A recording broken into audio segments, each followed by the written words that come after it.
Hello students, આ particular સેશનની અંદર આપણે જોવાના છીએ કે કઈ રીતના રિએક્ટમાં સ્ટાઇલિંગ કરવું, સીએસએસ કઈ રીતના એપ્લાય કરવી. બેઝિકલી 3 ટેકનિક છે.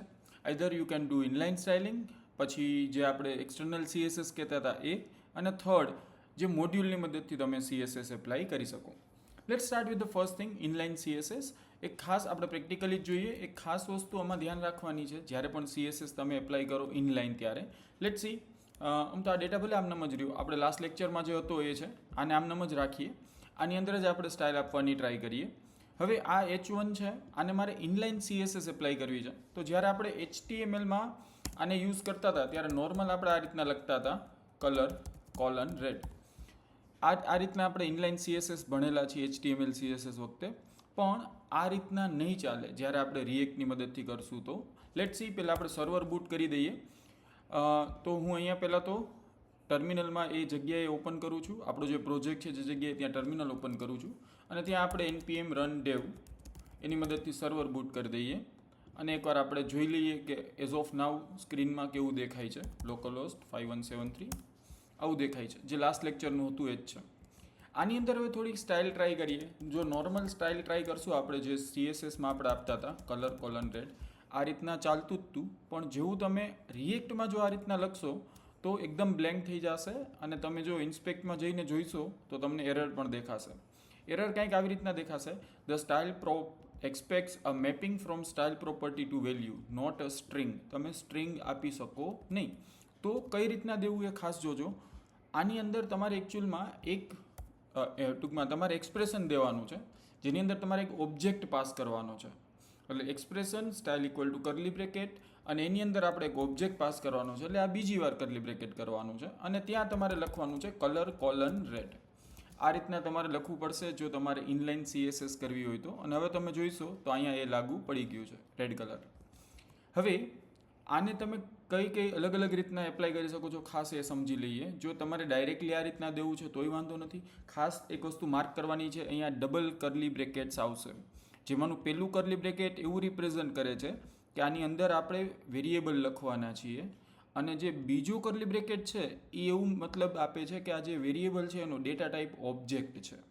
તમે સિમિલરલી જો ઉપર એક વેરિયેબલ બનાવી નાખો object, for example my style equal to, અહીંયા તમે આ રીતના એક ઓબ્જેક્ટ લખો છો, કરલી બ્રેકેટ રિપ્રેઝન્ટ્સ ઓબ્જેક્ટ, એટલે આ માય સ્ટાઇલ નામનું એક ઓબ્જેક્ટ છે જે આપણે અહીંયા પાસ કરી છે. Both are same thing. Ready? આ રીતના તમે ત્યાં લખી શકો છો. And for example if I am changing the colour, તો તમને અહીંયા દેખાશે એની ઇફેક્ટ આવી જશે. સો આ રીતના એક ઓબ્જેક્ટ તમારે અહીંયા સ્ટાઇલની અંદર પાસ કરવાનો છે. જો ડિરેક્ટલી લખશો તો અહીંયા ડબલ કરલી બ્રેકેટ થશે. એ એક મગજમાં ક્લિયર રાખવાનું છે. આ રીતના તમે ઇનલાઇન સીએસએસ એપ્લાય કરી શકશો. હવે ઘણીવાર કેવું છે, તમારે આની અંદર કન્ડિશનલી દેવું છે તો બી તમે આપી શકશો. કઈ રીતના? ટર્નરી ઓપરેટર તમે અહીંયા યુઝ કરી શકશો. ફોર એક્ઝામ્પલ આપણે આ જ રીતના રાખીએ કે જો એની વેલ્યુ ગ્રેટર દેન 5 હોય તો મારે અહીંયા કલર દેવો છે, ફોર એક્ઝામ્પલ ગ્રીન, ઓર મારે રેડ કલર દેવો છે. આ રીતના પણ તમે સ્ટાઇલિંગ આપી શકશો, કે જેની અંદર આપણે એવું કીધું કે જો કલર મારે સેટ કરવો છે, જો એની વેલ્યુ અત્યારે 10 છે તો ડેફિનેટલી અત્યારે ગ્રીન કલર સેટ થશે. લેટ્સ સી, જો અત્યારે આ ગ્રીન કલર એપ્લાય થયો છે, પણ એની વેલ્યુ લેટ્સ હું 2 કરી નાખું છું, તો હવે રેડ કલર થઈ ગયો. તો આ રીતના તમે કન્ડિશનલ સ્ટાઇલિંગ પણ આપી શકશો ટર્નરી ઓપરેટરની મદદથી. અહીંયા તમારું એક્સપ્રેશન છે, ક્વેશ્ચન માર્ક, પછી તમારે જે એપ્લાય કરવું છે.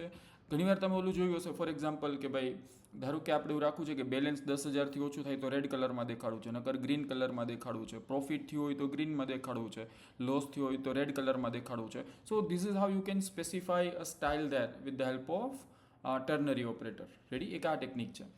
બીજું, તમારે ફોર એક્ઝામ્પલ આને મલ્ટિપલ જગ્યાએ એપ્લાય કરવું છે, you can do that. For example same style મારે અહીંયા પણ દેવી છે, તો હું સેમ માય સ્ટાઇલ નામના ઓબ્જેક્ટને અહીંયા પણ એપ્લાય કરી શકીશ, and it will give me the same result.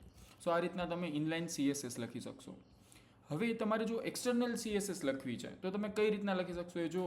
તમારે એસઆરસીની અંદર અથવા તો તમે કોઈ પણ સ્પેસિફિક જગ્યાએ, પણ એસઆરસીમાં તમારે એક તમારી સીએસએસ લખવાની છે. ફોર એક્ઝામ્પલ હું મારી સીએસએસને આપી દઉં છું માય સ્ટાઇલ ડોટ સીએસએસ, અને અહીંયા તમારે ડાયરેક્ટલી સીએસએસ લખી નાખવાની છે. ફોર એક્ઝામ્પલ નોર્મલ જે આપણે સીએસએસ લખી છે ડોટ માય ક્લાસ, અને માય ક્લાસની અંદર હું આપી દઉં છું કલર કોલન રેડ.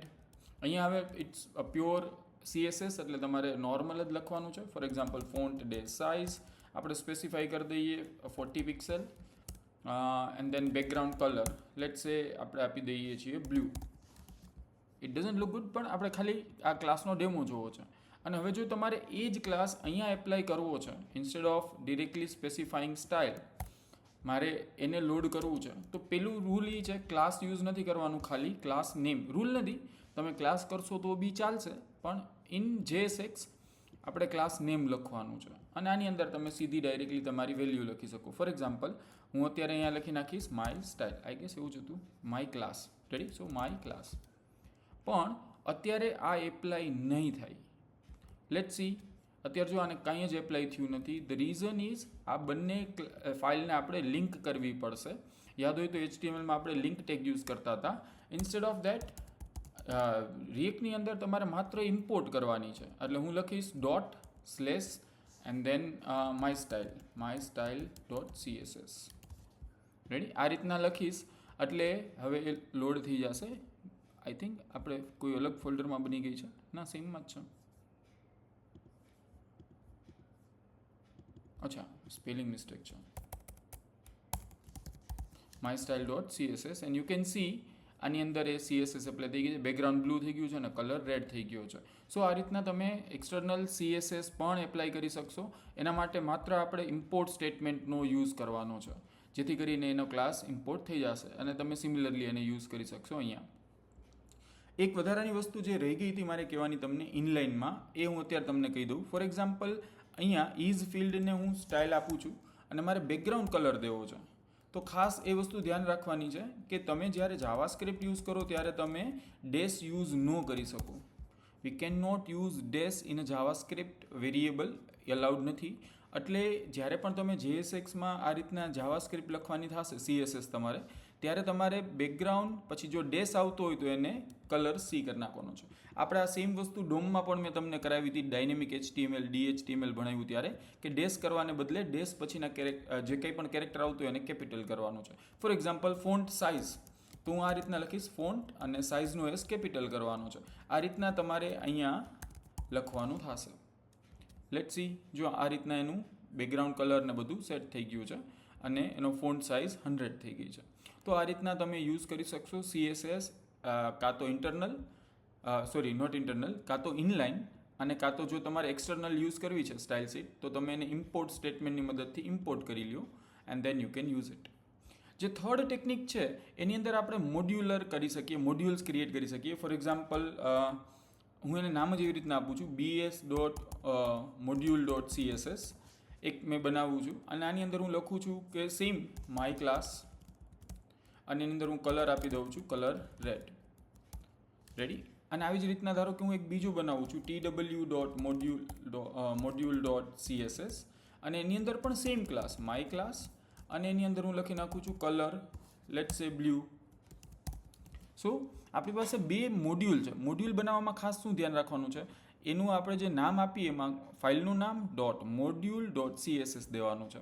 અત્યારે મેં ચાઈ કરીને આવું નામ આપ્યું છે બુટસ્ટ્રેપ અને ટેલવિન્ડ. આપણે આખું બુટસ્ટ્રેપ અને ટેલવિન્ડ લોડ નથી કરવું. ધારો કે આપણે આખું બુટસ્ટ્રેપ અને ટેલવિન્ડ લોડ કરેલું છે એવું માનીએ, બંનેમાં સેમ ક્લાસ છે, એકમાં કલર રેડ છે ને એકમાં કલર બ્લુ છે. હવે જો તમે એ મોડ્યુલ અહીંયા યુઝ કરતા હોય અને તમે અત્યારે આ રીતના લખો ઇમ્પોર્ટ ડોટ સ્લેશ આપણું જે મોડ્યુલ છે એ bs.module.css.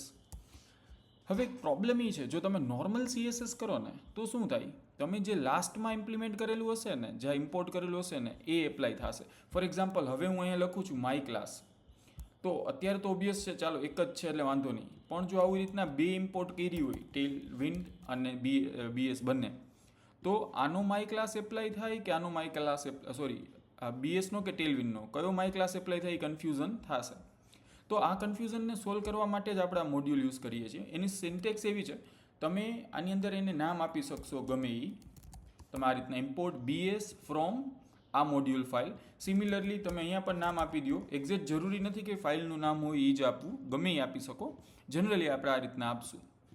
તો આ કરવાથી ફાયદો શું થશે, now you will have access two that particular thing. તમે આની અંદર કરલી બ્રેકેટમાં, ક્લાસ નેમની અંદર કરલી બ્રેકેટમાં bs.myclass એવી રીતના લખી શકશો. સો જે આ પર્ટિક્યુલર H1 છે ફર્સ્ટ, એની અંદર બૂટસ્ટ્રેપની અંદરનો માય ક્લાસ એપ્લાય થશે. દેટ મીન્સ કલર રેડ થશે. આઈ રિમૂવ એવરી અધર થિંગ. જે કંઈ પણ CSS આપણે આપેલી છે એ બધી જ રિમૂવ કરી નાખું છું, સો દેટ આપણે ડિરેક્ટલી એક એક્ઝામ્પલ જોઈ શકીએ. અત્યારે જો આની અંદર BS ડોટ ક્લાસ રાખેલું છે અને સેકન્ડ છે એની અંદર હું એવી જ રીતના આપી દઉં છું કે TW dot my class. So same class બંને અલગ અલગ CSSમાં છે, સ્ટીલ ઓવરરાઇડ નહીં થાય and I will have able to access both these classes.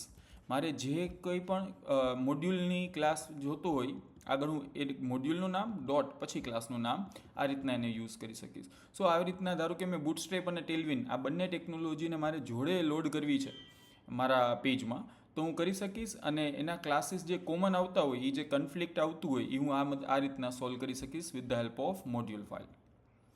Thank you.